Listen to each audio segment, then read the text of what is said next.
Мен тұрған жер бұл Чакан Кашим жайыты. Баткен районында жайыт жетісіз болғандықтан малчылар мұндай жайыттарды жыл 12 ай, бір жыл толығымен пайдалануға аргасыз. Алдыда біз елдің жайытқа болған мамилесін, жайыттарын авалы туралы кеңірек қылып береміз.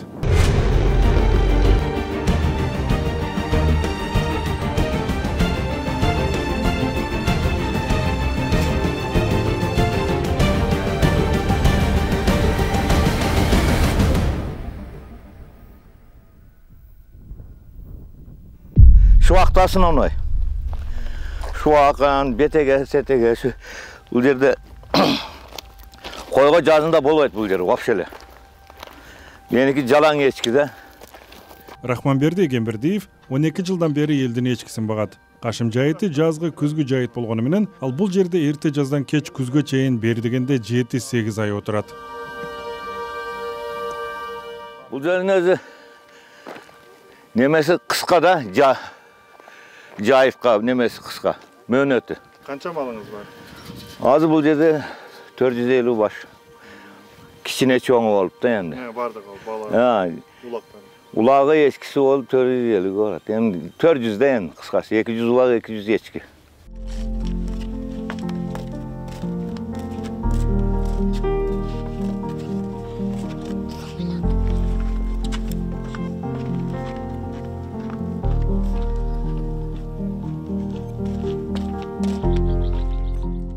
Кашим жайыты Баткен облысының аймағындағы ең тақырланған жайыттардың бірі. Бұға негізінен жайыт жердің тардығы себепкер дейді фермер Рахманберди Егембердиев. Бұл тақырлашқан себебі мал өте көпті жазында. Жайыт бұл жерде ес албайды.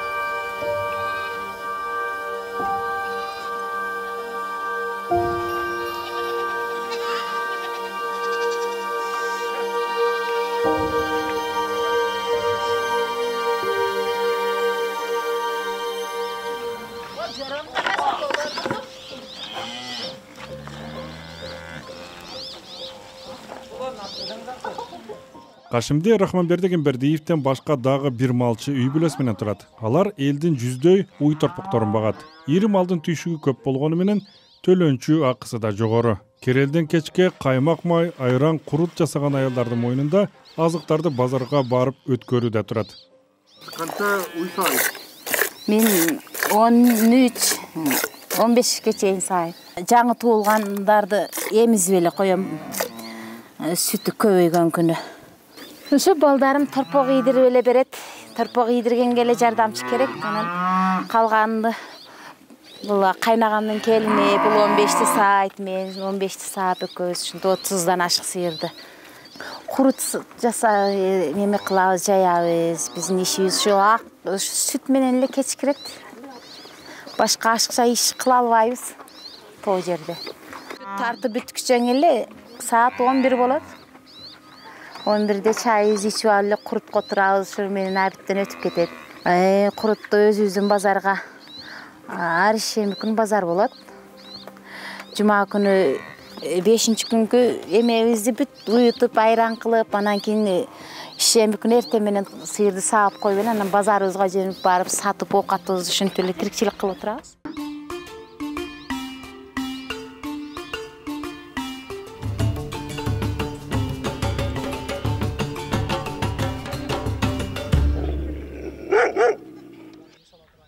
Малчылар жайыт комитетіне ар bir баш қой ечкеге 1 жыл үшін 33 сом, 20 үздü малға 120 сомдан, жылқыға 180 сом ақы төлейді.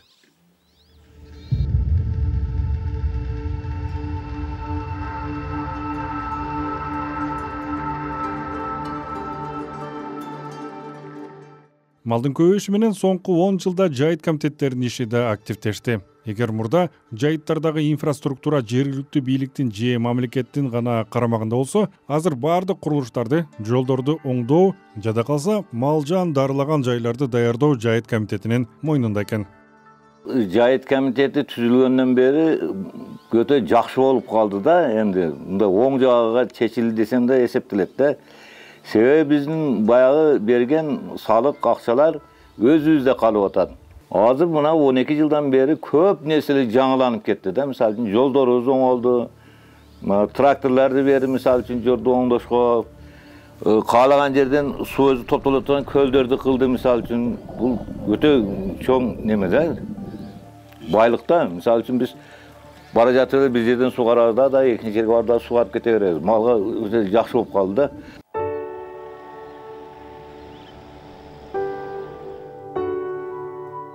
Жайыт бұл мен семьямда мын жетканда. Ошо семьяга кандай көз караш кылсам, жайытка да ошондой көз караш болот да.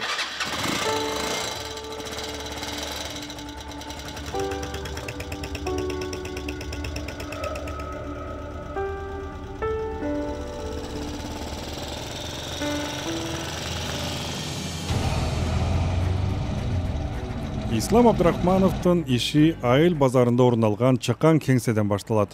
Ал Самаркандек айыл өкмөтүнүн жайыт комитетинин башчысы. Баткен району мал жан кармоо үчүн эң татаал аймак. Жалпы аянт 2850 эле. Азыр анын 350 элдин турак жай куруу үчүн 350 кеткен. Ал 2,5 миң гектар жайытыбыз бар, дейми? 14 миңге жакын адам жашаган Самаркандек айыл өкмөтүнүн 2,5 миң гектар жайыт аянтынын дээрлик бардыгы, тагыраагы 98% кышкы жайыт болуп эсептелинет. Айыл өкмөттө ири жана майда баш аягы 24 миңге жакын мал катталган. Бирок малчылар жайыттарды жыл бою эле пайдалана беришет. Айрымдары гана алыскы сырт өрөөнүндөгү жайытка барышат. Азыр дагы 15 күндөн кийин бул кышкы жайыттан малдарын барып чыгыш керек дейми? Bizde köy barıp 15 günden kenar iğnenin 15'lerde ketesine desen bağırdığı cahit tabi ver gitti mi? Gözümde cahitim bol olsa. Ana kantıp çeytesi maske. Yemin burada çıkıp bargan yer var. Desozga vargıla deyim. Başka ayıl hükümetindeki cahittagıları kaytam. Kirgizgiler. Hiç kimse yok diyor bayit ko. Cahit ile boş olsa barat değil mi?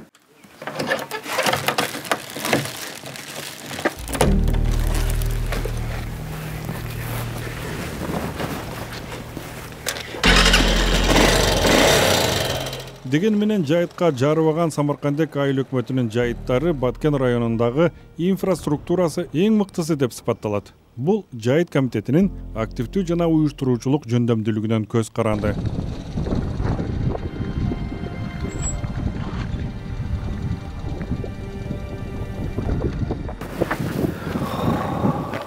Бул суу ичүүчү жай.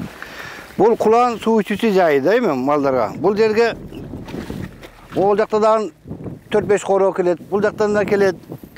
Кысасы бир 7-8 короо кел суу ичет да бул жерде.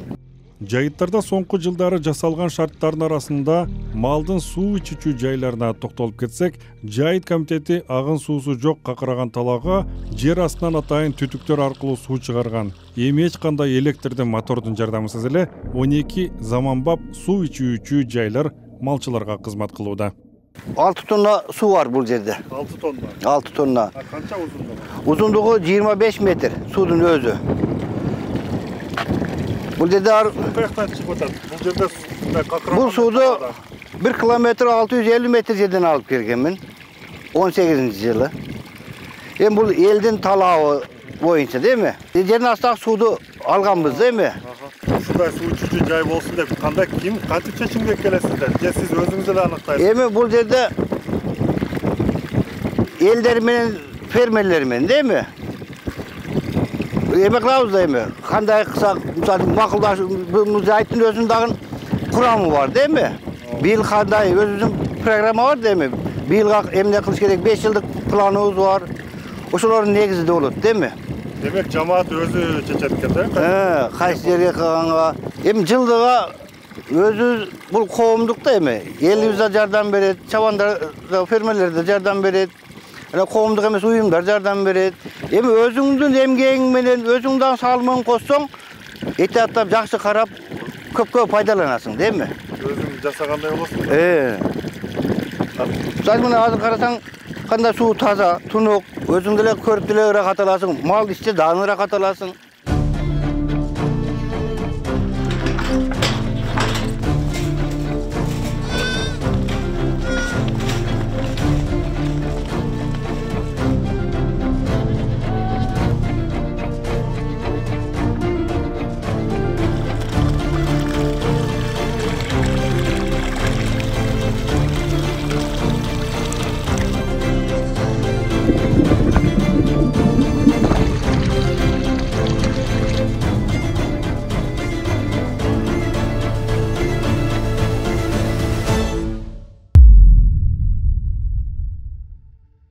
Ак Татыр айыл аймагына караштуу Теке булак жайыты салыштырмалуу чөптүү көрүнгөнү менен бул жерде да деградация процесси чак башталган.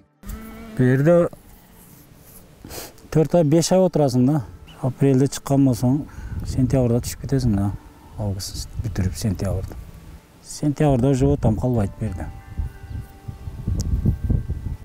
Авазбек Нурмаматов жаштайынан эле мал менен жүргөн адам. Айрыкча соңку жылдары чөп азайганын айткан малчы мамлекет катаал чараларды көрмөйүн маселе күчөй берет деген оюн ортого салды. Акыркы 5 жылдын атырабы от кам болуп кетти да, от жакшы болбой атат кыскасы немеде. Жазды кыям, кышты кыям болбой эле калды мындактан.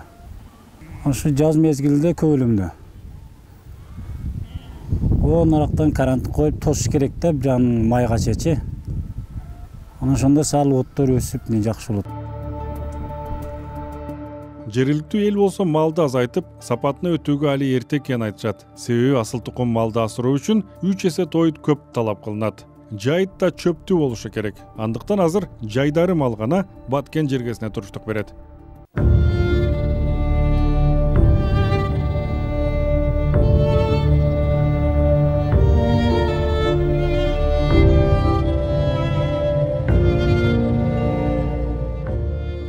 Жергиликтүү бийлик да ушундай эле пикирде. Өкмөт жайыттардын такырланып кетүүсүнөн сактоочу бирден бир артыкчылыктуу жол деп малга тоют камдоону эсептейт. Асыл тукум мал, асыл тукум тоют жеш керек. Негизинен тоют базасын чыңдашыбыз керек. Бул азыркы күндө мына койчуларыбыз айтып атпайбы? Биринчи майга чейин жайытка малды чыгарбаш керек. А биринчи майга чейин жайытка малды чыгарбаш үчүн үйүндө тоют базасы болуш керек, тоюту болуш керек. Ошон үчүн биз райондун өзү айдоо жерлерибизде тоют базасын чыңдашыбыз керек. Ал кантип чыңдаса болот мисалы? Эми чыңдоодун жолу эле айтып атпаймынбы? Ушул жанагы мурдатан эле азыр биздин жайыттарда айдоо жерлерибиз бар.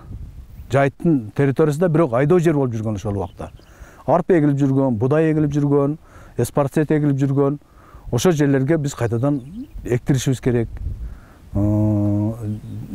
Жайыттын өзүгө тоют боло турган чөптөрдү эгишибиз керек. Жайытты пайдалануу тууралуу мыйзамдар, жоболор жана жергиликтүү токтомдор бар. Алардын аткарылышын көзөмөлдөгөн жергиликтүү бийлик кандай кадамдарга барат? Элдин жайыт ресурстарына жасаган мамилеси оң жагына өзгөрөт деп үмүт арткан жергиликтүү адистер абал социалдык жоопкерчилик күчөгөндө оңолот деген пикирде. Эми биз ушу жайыт комитеттер менен байланышып, ушулар менен эс алдырууга жайыттардын графигин түзөбүз. Быйылкы жылы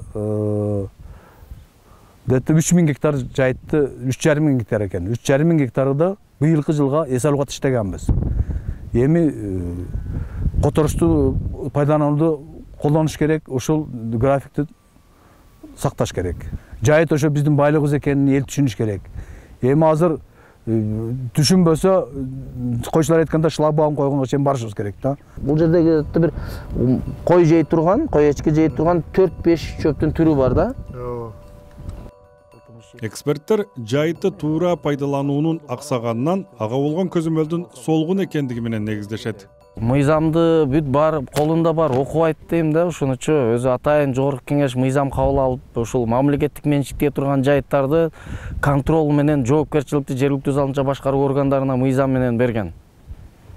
Ошону көпчүлүк жерде ушу жергиликтүү өз алдынча башкаруу органдары, анан ушул жергиликтүү өз алдынча башкаруу органдарынан контрол, отчетту талап кылган мамлекеттик органдардын окубагандыгынан, мыйзамды окубагандыгынан ушундай кемчиликтер болуп жатат.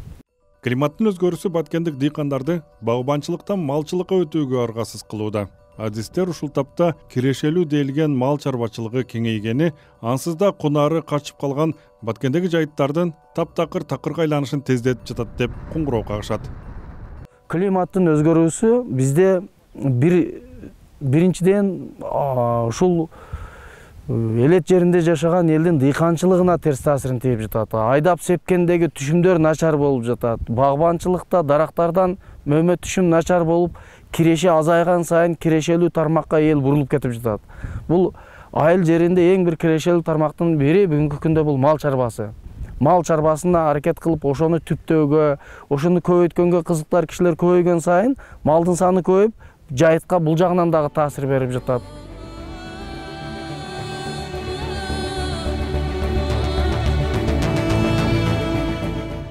Дегени менен соңку 10 жылдан берки элдин жайыттарды пайдаланууга болгон жаңы мамилеси жергиликтүү бийликтин жамааттык башкаруу менен иш алып барууга аракети, жайыт комитеттеринин жандануусу, климаттын өзгөрүүсүн, анын биздин жашообузга тийгизген кесепетин калк баамдап, жаңы шартта ыңгайлаша баштагандан кабар берет. Ал эми климаттын өзгөрүүсү жана анын Борбор Азия өлкөлөрүнүн айыл чарбасына тийгизген таасири тууралуу эксперттердин изилдөөсүнө көз салсак, Кыргызстанда жакынкы 10 жылдыкта кургакчылык жана ашыкча жаанчыл аба ырайы күтүлүп, алар айыл чарбасындагы түшүмдүүлүккө олуттуу таасирин этет. Аны менен катар өсүмдүктөрдүн түрдүү илдети жайылып, буулануу күчөп, сууга суу тартыштыгы күчөйт деп божомолдошот. Борбор Азия чөлкөмү деңизден алыс жайгашып, салыштырмалуу кургак аймакта тургандыктан климаттын өзгөрүүсүнө көбүрөөк дуушар болорун илимпоздор белгилешет. Климаттын өзгөрүүсүнүн кесепеттери Кыргызстанда акыркы 10 жылдыкта аба табынын жогорулашы жана жаан-чачындын саны менен даана байкалат. 1983 жылдан 2015 жылга чейин абанын температурасы орточо 0,9 градуска жогорулаган. Ал эми метеорологдор вегетациялык маалда жаан-чачын азайганын даана байкашкан. Климаттын өзгөрүүсү айыл чарбасында бир катар көйгөйлөрдүн жаралышына түрткү болууда. Мисалы, катары менен кургак жана ашыкча жаанчыл жылдардан кийин өсүмдүктөрдүн айрым түрлөрүнүн түшүмдүүлүгү өзгөрөт. Өсүмдүктөр дүйнөсүндө жаңы илдеттер жайылып, зыянкештер пайда болууда. Күндүн табы жогорулаган сайын буулануу күчөп, сууга суунун тартыштыгын жаратууда. 2030 жылга чейин экономикалык өнүгүү жана калктын көбөйүшү табигый ресурстарга болгон керектүүнү арбытат. Суу тартыштыгы өлкөнүн түштүк тарабында түндүккө караганда алда канча курч болмокчу. Ошондой эле түштүк райондор суу каптоо, мөндүр, ызгаар сыяктуу табигый коркунучтар көп дуушар болмокчу. Жер көчкү сары менен мына могул участкалардын бардыгы, анан таш кулоо, снежный заносы дейт. Аба ырайына жана ага байланыштуу өзгөрүүлөргө өзгөчө кырдаал министрлигинин өзгөчө кырдаалдарга мониторинг жүргүзүү жана божомолдоо департаменти көз салат. Бул мекеменин адистери климаттын өзгөрүүсүнө 10 жылдап байкоо салып келет. Эгер 1990-2000 жыл аралыгында 100 табигый кырсык катталса, 2011ден 2019 жылга чейин алардын саны 300гө жеткен. Адистер мындай өсүү тенденциясын климаттын өзгөрүүсү менен байланыштырат. Андыктан атайын кызматтар мындай кырдаалда прогноздоо системаларын жакшыртуунун маанисин өзгөчө белгилешет. Бүгүнкү күндө өзгөчө кырдаалдар тарабынан андан сырткары өнөктөш өркүндөтүү боюнча өнөктөштүктө партнерлорубуздун мына эл аралык уюмдар ушул маселеге көп көңүл буруп атышат. Бул жерден эми ушул фермерлерге жана айыл чарба министрлигине дагы атайын бир ушу эрте маалымдоо системасын иштеп чыгуу, ошолорго фермерлерге ушу аба ырайы жөнүндө өзгөрүүлөр жөнүндө кескин түрдө өзгөрүлгөн аба ырайы жөнүндө эртерээк маалымат берип, ошого даяр туруу адаптациялоо боюнча мобилдик системаларды ойлоп таап атышат. Кургакчылык маселелери боюнча, анан зоналар кайсы жерде таркаган, мындан аркы божомолдуу сценарияларды иштеп турган атайын долбоор азыр жүрүп жатат. Кыргызстан климаттын өзгөрүшү тууралуу Париж макулдашуусунун алкагында алган өз милдеттенмелерин ишке ашыруусу шарт. өлкө быйыл ноябрда Улуу Британиянын Глазго шаарында өтчү эл аралык конференцияга улуттук планын даярдап барат. Кыргызстан 2019 жылы Париж макулдашуусуна кол койгон, ратификацияланган. Анан быйыл дагы өзүнүн улуттук деңгээлде аныкталган салымдары аныктап, Глазго шаарында боло турган эл аралык конференцияда өзүнүн маалыматын айтат. Климаттын өзгөрүшүнө байланыштуу мындай бир адаптация иш-чараларына мындай бир багытталган улуттук деңгээлде ушу салымдар иштелип чыгып, ошол нерселер буюрса мына алдыда келаткан 30-жылга чейин ишке ашат деген үмүттөрүбүз бар. Париж келишимине 196 тарап кошулган. 2015 жылы Францияда кабыл алынган. Анын максаты 2100 жылга карата глобалдык абанын табынын орточо ысышын индустриалдык доорго чейинки орточо көрсөткүчтөн 2 градустан ашырбоо үчүн аракет көрүү. Башкача айтканда, эл аралык документ атмосферага чыккан зыяндуу газдарды болушунча азайтууну милдеттендирет. 2017 жылы Париж саммитинде Жашыл климат фондуна каражат топтоо талкууланган. Фонд климаттын өзгөрүшүнөн жабыркаган өлкөлөргө финансылык колдоо көрсөтүп, жаңы шарттарга ыңгайлашуу үчүн атайын программаларды ишке ашырууга көмөктөшөт. Кыргызстан Париж келишимин ратификациялап, эл аралык коомчулуктун көмөгү менен абага чыккан зыяндуу газдарды 30%ке чейин азайтуу милдеттемесин алган. Кыргызстан сыяктуу чакан жана табияты таза өлкөлөр жашыл экономиканы тандап, климаттын өзгөрүшүн басаңдатууга өз салымын кошо алат.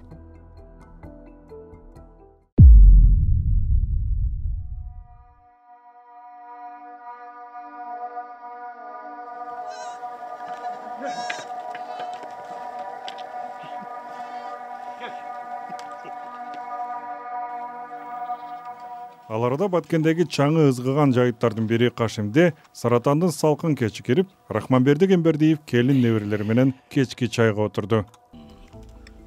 Кыргызстан эгемендүүлүккө ээ болгондон бери жайыттарды туура пайдалануу көңүл сыртында калып, 2012 жылы гана реформалоо башталган. Өкмөт 4 жыл мурун жайлоолорду коргоо максатында мал үчүн тоит фондун бекемдөө, малды асылдандырып, сапатын жакшыртуу менен башын кыскартуу, фермерлерди окутуу, жайыттарга чөптөрдүн уругун себүү маанилүү экенин белгилеген. Арине, азырынча бул аракеттерден алгылыктуу майнап чыкпай атканына күбө болдук.